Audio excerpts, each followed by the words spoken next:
আসসালামু আলাইকুম রহমতুল্লাহ। প্রমোদ কুমার খরানা হলেন ইঞ্জিনিয়ার আব্দুল আহাদ আহমদাবাদ। আসসালামু আলাইকুম রহমতুল্লাহ। আব্দুল আহাদ, ওয়ালাইকুম আসসালাম রহমতুল্লাহ বরকাত। আহমদাবাদ, আপনি কেমন আছেন? আব্দুল আহাদ, মাওলানা আহমদ সাহেব, মালিকের কৃতজ্ঞতা কিভাবে আদায় করব? আমি পুরোপুরি সুস্থ আছি। আমার আল্লাহ আমাকে নতুন জীবন দান করেছেন, কেউ কল্পনাও করতে পারবে না। জীবন থেকে হতাশ রোগী এইভাবে সুস্থ হয়ে যাবে। আমার চিকিৎসকও বিস্মিত। আহমদাওয়া, আমি আপনার নিকটে এসেছি আব্বাজানের নির্দেশে। হায়দ্রাবাদ থেকেও আব্বুর ফোন এসেছিল, আপনার ফোন নাম্বার দিয়েছিলেন। তিনি বলেছেন আপনার একটি আপনার একটি সাক্ষাৎকার গ্রহণ করি। তখন আসা হয়নি, এবার সুযোগ করে চলে আসলাম। আব্দুল আহাদ, জি, আমাকেও হজরত ফোন করেছিলেন। তিনি বলেছেন আপনাকে আমার নিকট পাঠিয়েছেন, বলুন কি খেদমত করতে পারি। আমি তো আজ দুপুরে মসজিদে খলিলুল্লাহ হজরতের সঙ্গে সাক্ষাৎ করেছি। আহমদাবা, প্রথমে আপনার পরিচয় বলুন। আব্দুল আহাদ, 20 অক্টোবর 1984 খ্রিস্টাব্দে লুধিয়ানার একটি সম্ভ্রান্ত ঘরানা পরিবারে আমার জন্ম। পিতা আমার নাম রেখেছিলেন প্রমোদ কুমার খরানা। লুধিয়ানার একটি ইংলিশ মিডিয়াম স্কুলে প্রাথমিক পড়াশোনা করি। দ্বাদশ শ্রেণীতে বিজ্ঞান বিষয়ে পাশ করি। তারপরে রুড়কির ITI থেকে বিটেক এবং পরে এমটেক করি। 3 বছর পূর্বে ডেল নামে একটি মার্কিন কোম্পানিতে আমার চাকরি হয়। সে বছর 16 ডিসেম্বর দিল্লির এক বড় শিক্ষিত পরিবারে বিয়ে করি। আমার স্ত্রী এমটেক, সে উইপ্রোতে চাকরি করে। গত বছর কয়েক মাসের জন্য কোম্পানির পক্ষ থেকে বেঙ্গালুর গিয়েছিলাম। সেখানে এক মুসলমান ইঞ্জিনিয়ারের সঙ্গে আমার বন্ধুত্ব হয়।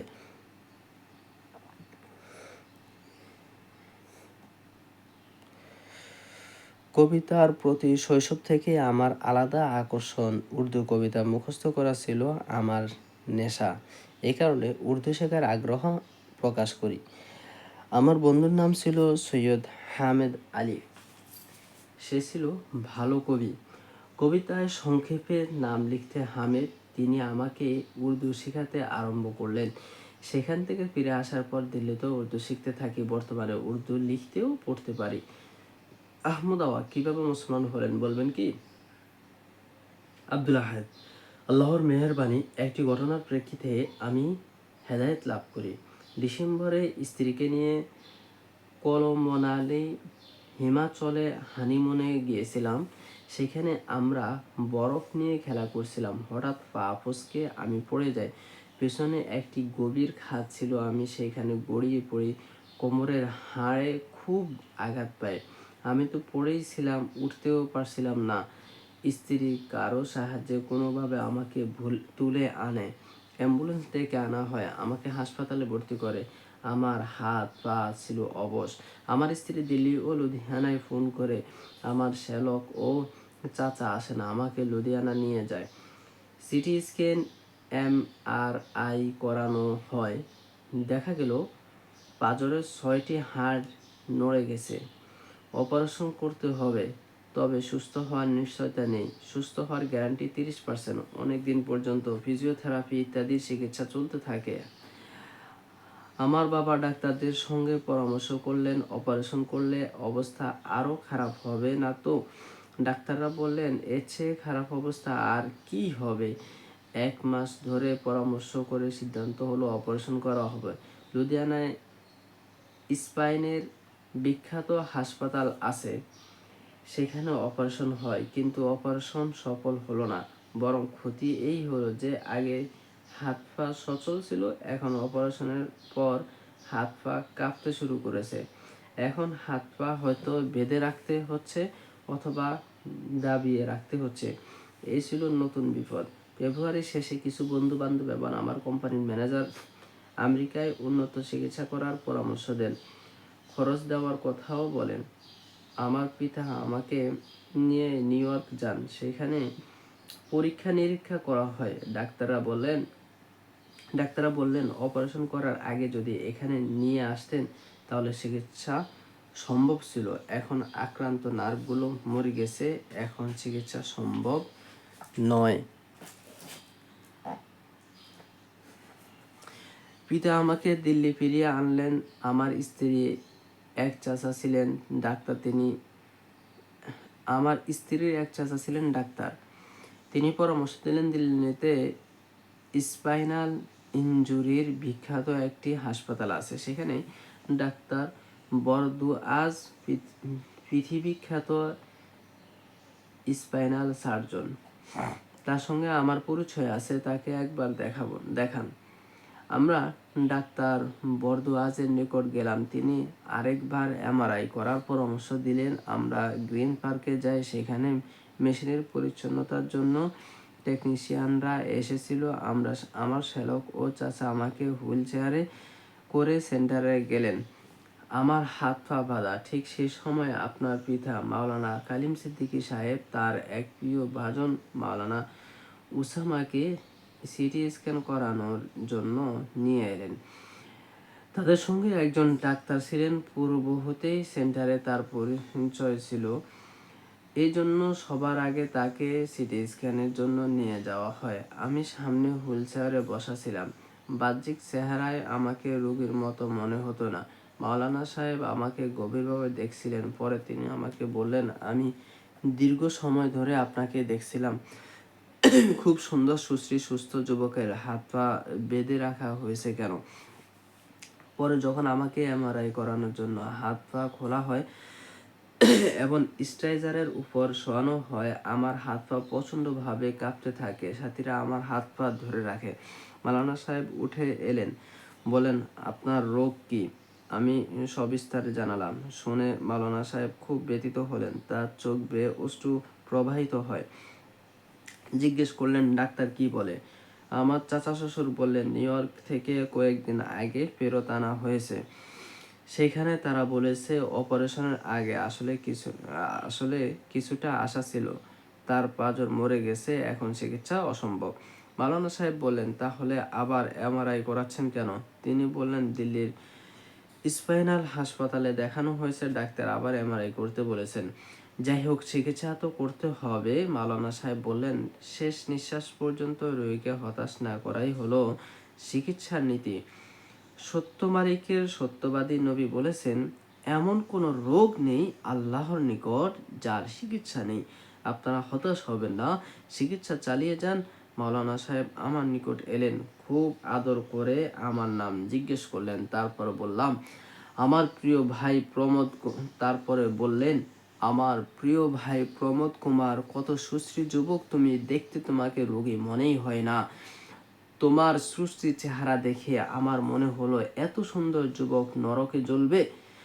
এটা বড় দুঃখের কথা ভাই। তোমার এই জীবন তো অনেক কষ্টকর, কিন্তু এর পরেও একটি অনন্ত জীবন আছে। ঈমান আনা ব্যতীত যদি তোমার মৃত্যু হয় তাহলে সেখানেও বিপদ আছে। মালিকের অনেকগুলো সুন্দর নাম আছে। একটি নাম হলো হাদি, একটি হলো রাহিম। সকাল সন্ধ্যা 100 বার করে এই দুটি নাম পড়বেন। সুস্থ হওয়ার নিয়ত রাখবেন এবং মালিকের পছন্দনীয় পথে জীবন পরিচালিত করার দোয়া করবেন। আমি বললাম, আমি উর্দু পড়েছি। উর্দুর কারণে মুসলমানদের সাথে বন্ধুত্ব করাকে পছন্দ করি। অনেক উর্দু কবিতা আমার মুখস্থ আছে। মাওলানা সাহেব ড্রাইভারকে ডাকলেন। গাড়ি থেকে একটি আপকি আমানত আপকি সেবা মে আনিয়ে দিলেন। বললেন, বইটি মনোযোগ দিয়ে পড়বে। আল্লাহ না করুক এই জগতে যদি তুমি সুস্থ নাও হও, তাহলে পরকালে তো শান্তি পাবে। আমাদের কথাবার্তার এই পর্যায়ে এমআরআই করানোর জন্য ডাকা হয়। মাওলানা সাহেব আমার মাথায় হাত রেখে কপালে চুমু দিয়ে বললেন, আমার প্রিয় ভাই, দেখো আল্লাহ যদি তোমাকে জীবন দান করেন তাহলে ঈমান নিয়েই বাঁচবে, আর যদি মৃত্যু লেখা হয়ে যায় তাহলে ঈমানের ওপরেই মরবে। ঈমান কি? এর উত্তর আপনি আমানতে খুঁজে পাবে। এমআরআই করিয়ে আমরা ডাক্তার বরদুয়াজের নিকট যাই। বরদুয়াজ রিপোর্ট দেখে বললেন, এই রোগী সুস্থ হওয়ার কোনো আশা নেই, তবে কোনো ফকির দরবেশের দোয়া কাজে লাগতে পারে, মালিকের করুণা হলে বাঁচতে পারে। ডাক্তার সাহেব বললেন, আমরা অনেক সময় ফকির দরবেশের দোয়ার কারিশমা দেখেছি। হতাশ হয়ে আমি দিল্লিতে শ্বশুর বাড়ি পৌঁছে 2 দিন পর্যন্ত সকালে ইয়া হাদি ইয়া রহিম পড়তে থাকি। এই দোয়া পড়ে আমি খুব প্রশান্তি লাভ করি। ইয়া হাদি ইয়া রহিম, ইয়া হাদি ইয়া রহিম পড়তে থাকি। এই দোয়া পড়ে আমি খুব প্রশান্তি লাভ করি। এতে করে দোয়াটির প্রতি আমার আগ্রহ সৃষ্টি হয়। বারবার পড়তে থাকি।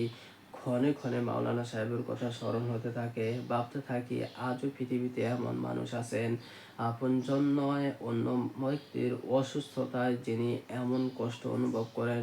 মাওলানা সাহেবের চোখের অশ্রু আমার চোখে বারবার ভাসতে থাকে। ইয়া হাদি এবং ইয়া রহিম পড়ে পড়ে সান্ত্বনা অনুভব করছিলাম। মাওলানা সাহেবের ব্যাপারে আরো কত কি ভাবতে থাকি। 2 দিন পর আমরা লুধিয়ানার দিকে যাত্রা করি। 3 এপ্রিল খুব সকালে আমরা লুধিয়ানার উদ্দেশ্যে বের হয়ে কর্নাল ছেড়ে সামনে যাচ্ছিলাম। গাড়ি চলছিল 100 মাইল বেগে। হঠাৎ গাড়ির সামনে একটি কুকুর এসে পড়ে। কুকুরকে রক্ষা করতে গিয়ে ড্রাইভার সামান্য পাশ কেটে যাওয়ার চেষ্টা করে, কিন্তু গাড়ি একটি ট্রলির সঙ্গে ধাক্কা লেগে যায়। ট্যাক্সির ড্রাইভার সঙ্গে সঙ্গে মারা যায়। আমার শ্যালক আঘাত পায়, তার হাড্ডি ভেঙে যায়। আমি আর আমার স্ত্রী বসেছিলাম পেছনের সিটে। মালিকের শুকর আমরা বেশি আঘাত পাইনি। আমাদেরকে গাড়ি থেকে বের করা হয়। পুলিশ অ্যাম্বুলেন্স ডেকে সবাইকে কর্নাল হাসপাতালে নিয়ে যায়।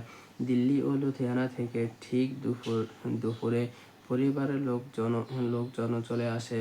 এই অ্যাক্সিডেন্টের পরে আমার মধ্যে আশ্চর্য পরিবর্তন লক্ষ্য করি। আঘাত তো সামান্য পাই, কিন্তু তার কারণে আমার হাত পায়ের কম্পন বন্ধ হয়ে যায়।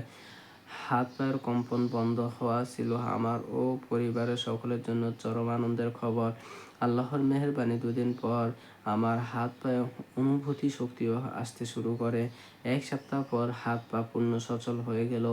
12 এপ্রিল ভর দিয়ে আমাকে দাঁড় করানো হয়। 15 এপ্রিল একটি ওয়াকারের সাহায্যে হাঁটা চলা শুরু করি। দিনে দিনে আল্লাহর রহমতে অবস্থার উন্নতি হতে থাকে। আমার মনে হলো মাওলানা সাহেবের সঙ্গে দেখা করা দরকার। আমি স্ত্রীর কাছ থেকে কি আমানত বইটি চেয়ে নেই। মনোযোগ সহ পড়ি। বইটি আমার মন মেজাজকে কাবু করে নেয়। 3 বার বইটি পড়ি। এর ফলে মাওলানা সাহেবের সঙ্গে সাক্ষাৎ করার জন্য আরো অস্থির হয়ে যায়। আহমদ ইয়া হাদি ইয়া রহিম কি আপনি নিয়মিত পড়ছিলেন? আব্দুল আহাদ, হ্যাঁ ইয়া হাদি ও ইয়া রহিম প্রত্যেক দিনারাত পড়তে থাকি। আমার নিশ্চিত বিশ্বাস ছিল আমার এই নতুন জীবন ইয়া হাদি ও ইয়া রহিমের বরকত। আহমদ তারপর কি হলো? আব্দুল আহাদ কি আমানতে একটি ফোন নাম্বার লেখা ছিল। আমি সে নম্বরে কথা বলি। জানতে পারলাম দিল্লি থেকে যিনি বইটি প্রকাশ করেছেন এটি তার নাম্বার। তিনি মাওলানা সাহেব এবং তার ড্রাইভারের ফোন নাম্বার দিলেন। আমি ড্রাইভারের নাম্বারে ফোন দিলাম। জানতে পারলাম হজরত সফরে আছেন। হজরতের নাম্বারে ফোন দিয়ে পেলাম না। সকাল থেকে সন্ধ্যা পর্যন্ত চেষ্টা করে কথা বলতে পারলাম না। পরের দিন সকাল 11টায় হঠাৎ হজরতকে ফোনে পেয়ে যায়। কথা বলি। হজরত ফোনে কালিমা পড়তে বললেন। আমি কালিমা পড়লাম। হজরত আমার নাম রাখেন আব্দুল আহাদ।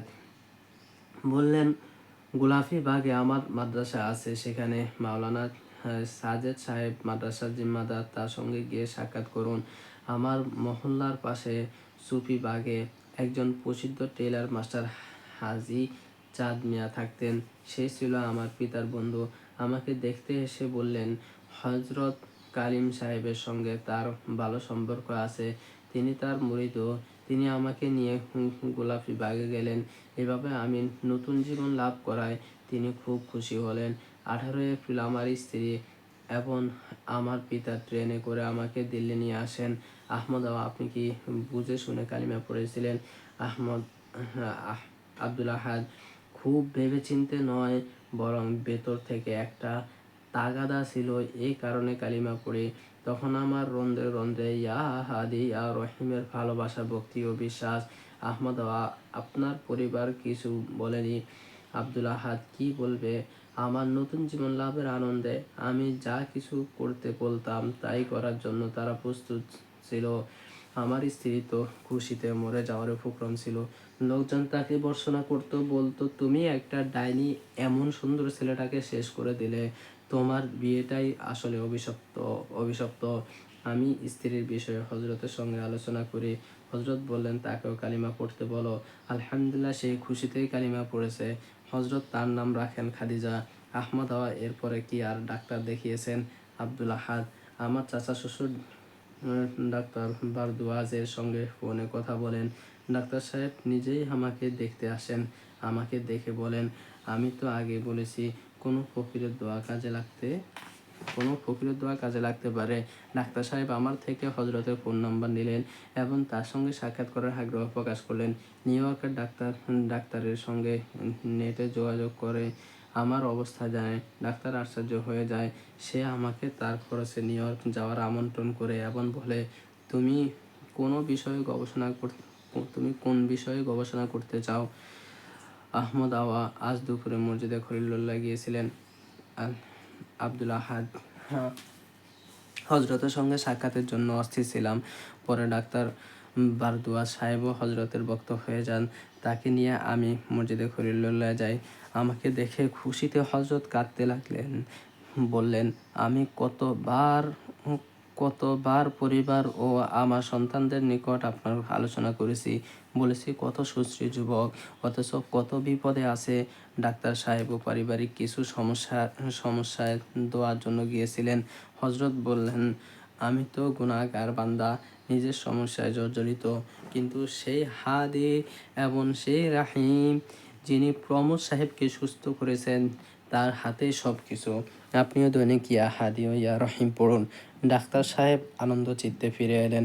হযরত ছিলেন খুব ক্লান্ত। আবার কোথাও সফর ছিল, এই জন্য আমরা দ্রুত ফিরে আসি। তিনি বললেন, অন্য সময় করে কথা বলবেন। আহমদ, আপনি কি ডাক্তার সাহেবকে আপকে আমানত দেননি? আব্দুল আহাদ: আমি বিটলা হাউস মসজিদের সামনের লাইব্রেরি থেকে 10 কপি বই কিনেছি, সকলকে পড়তে দিয়েছি। আহমদ, বর্তমানে আপনার ইচ্ছা কি?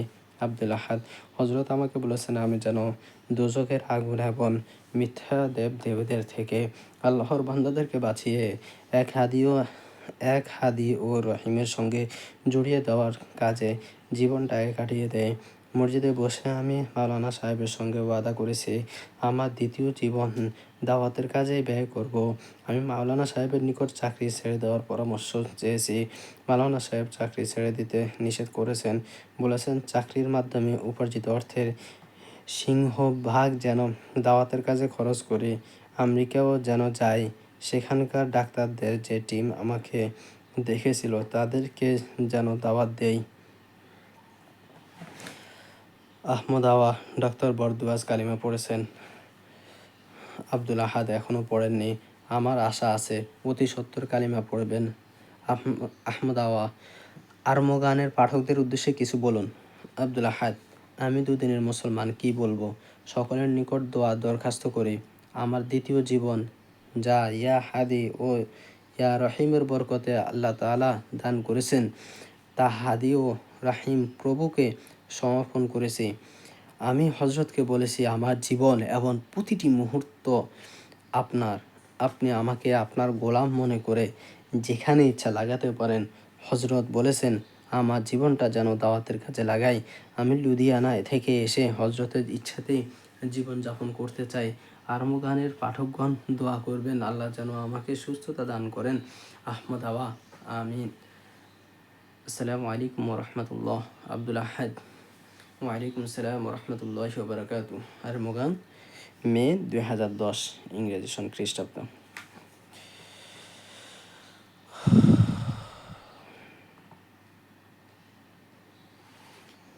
তাহলে আমরা সেই ইয়া হাদি ইয়া রহিম পড়তে পারি, যেখানে নিউ ইয়র্কের ডাক্তারও আশা ছেড়ে দিয়েছিল। আল্লাহ রব্বুল আলমিনের রহমত ও বরকতে, আল্লাহর নামের ওসিলায় আল্লাহ তাকে সুস্থতা দান করেছেন। আমরা যে কোনো বিপদে আপদে নিয়ত করে পড়তে পারি। আল্লাহ সহজ করবেন ইনশাআল্লাহ। আসসালামু আলাইকুম রহমতুল্লাহ।